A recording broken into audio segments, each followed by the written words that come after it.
描trace. Today, we once again review the formation of the character 描 ain. Please refer to episode 59.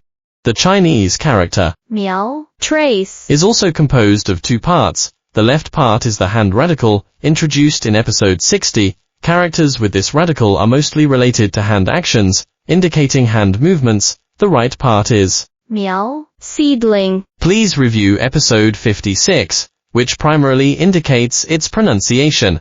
The original meaning of 描 trace. is to reproduce by following existing lines. When combined with different characters to form words, it takes on various meanings, such as 描摹 trace. 描绘 draw. 描述 describe. 小红书